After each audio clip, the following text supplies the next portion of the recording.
আমি প্ৰায় সংখ্যকে মাছ মাংস খাই ভাল পাওঁ আৰু আজি মই ভিডিওটো বনোৱাৰ উদ্দেশ্য এইটোৱে যে আমি যেতিয়া বজাৰৰ পৰা কিছুমান গেলি যোৱা মাছ কিনি লৈ আহো বহুতে গম নাপাওঁ যে দেখাত বৰ সুন্দৰ হৈ থাকে চিলচিলিয়া হৈ থাকে কিন্তু ভিতৰি মাছটো গেলিবলৈকে আৰম্ভণি কৰি আছে আৰু খোৱাৰ পিছত মাছটো গেলি যোৱা মাছৰ দৰে গোন্ধ এটা হে খোৱাৰ উপযোগী নহয় বা আমি ঘৰতে এটা জিন্দা মাছ বা জিয়াল মাছ এটা আমি আনি থৈ দিছো কিন্তু তাৰ পিছত মাছটো যেতিয়া ঘৰতে মৰি যায় বাচিবলৈকে আমাৰ সময়কণ যেতিয়া নাথাকে বা সময় উকলি যায় তেতিয়া মাছটো লাহে লাহে গেলিবলৈকে আৰম্ভণি কৰে আমি কি কৰো ঘৰৰ সেই মাছখিনি কেতিয়াবা খোৱাৰ উপযোগী নহলে আমি পেলাই দিওঁ কিন্তু আজি মই ভিডিওটো এইভাবে বনাইছো যে আমি যেতিয়া বজাৰৰ পৰা কিনি অনাই হওক বা ঘৰত ৰাখি থৈ দিয়া মাছে হওক যদি গেলিবলৈকে আৰম্ভণি কৰে তেতিয়া হলে অধিক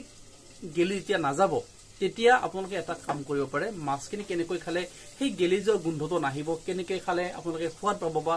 কেনেকৈ খালে খোৱাৰ উপযোগী হ'ব সেই ভিডিওটো আজি মই বনাইছো প্ৰথমে মাছখিনি আপোনালোকে সুন্দৰকৈ বাছি কুটি সাফা কৰি ল'ব ধুই ল'ব সুন্দৰকৈ তাৰ পিছত আপোনালোকে হালধি নিমখ সানিব আৰু ফ্ৰাই কৰিব ফ্ৰাই কৰাৰ সময়ত আপোনালোকে ঢাকনি এখন লগাই দিব আৰু তাৰ পিছত আপোনালোকৰ যদি সম্ভৱ হয় ঘৰতে যদি আছে বা কিনি যদি আপোনালোকে আনিব পাৰে বা কিনি যদি আনে এটা গোলনেমু আনিব 1 কিলো মাছত ভাল ৰস থকা যদি গোলনেমু হয় এফাল দিব আৰু ৰস যদি কমকৈ থাকে এটা দিব তাৰ পিছত কৰি পাত্তা মানে নৰসিংহৰ পাত আপোনালোকে দিব তাৰ পিছত পিয়াজ ৰহুন অকমান জলকীয়া অকমান ছটিয়াই দিব তাৰ পিছত মাছখিনি সুন্দৰকৈ আকৌ ফ্ৰাই কৰি থকা মাছখিনিৰ ওপৰতে সুন্দৰকৈ আদা ৰহুন জলকীয়া আৰু পিয়াজখিনি দি দিব নৰসিংহ পাতখিনি দিব আৰু ৰসটো অকমান আতি দিব তাৰ পিছত সুন্দৰকৈ ফ্ৰাই কৰিব আৰু তাৰ পিছত আপোনালোকে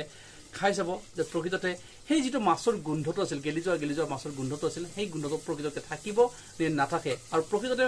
সাধাৰণতে আমি যি ধৰণে মাছ খাওঁ তাতকৈ এই হোৱাটো গেলি যোৱা মাছ হলেও কিন্তু খোৱাটো আপোনালোকে ব্যতিক্ৰম হ'ব গতিকে ভিডিওটো চাই আপোনালোকে কেনেকুৱা পায় মোক জনাব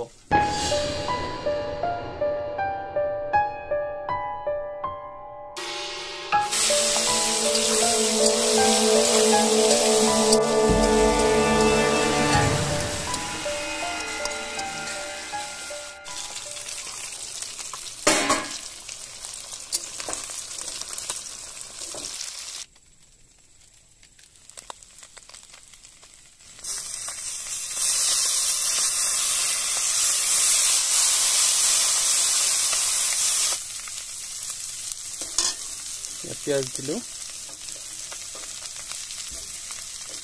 জলকীয়া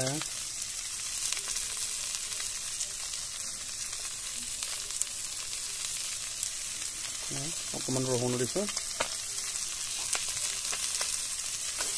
জলকীয়া পিয়াজ ৰহুন নৰসিংহৰ পাত আৰু গোলনেমু ইয়াত দিছো কিন্তু এতিয়া এইখিনি এই মাছখিনি মই ভুজিয়া বনাই দিছো এনেকৈ তাৰপিছত ইয়াতে এই মাছখিনি কোনো ধৰণৰ গেলি যোৱা বা পচা নগন্ধাই যদি আপোনালোকে এবাৰ খাই চাব পাৰে যদি খাবলৈকে মন যায় এই ধৰণে বনাই কিনে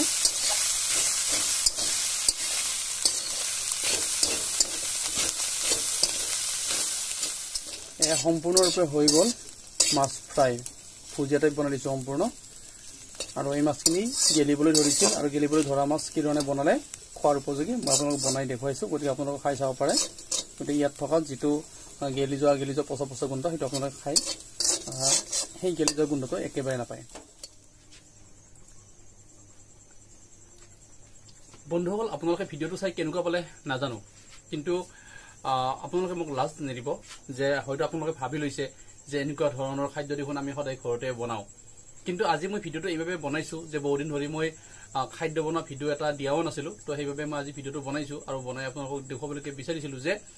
গেলি যোৱা বুলি ভাবি বহুতো মাছ আমি পেলাই দিওঁ গতিকে গেলিবলৈকে আৰম্ভণি কৰা মাছসমূহ কেনেকৈ খালে উপযোগী হয় মই সেই ভিডিওটো বনাই আপোনালোকক মই দেখুৱাইছো গতিকে পুনৰবাৰ কৈছো আপোনালোকে মোক লাজ নিদিব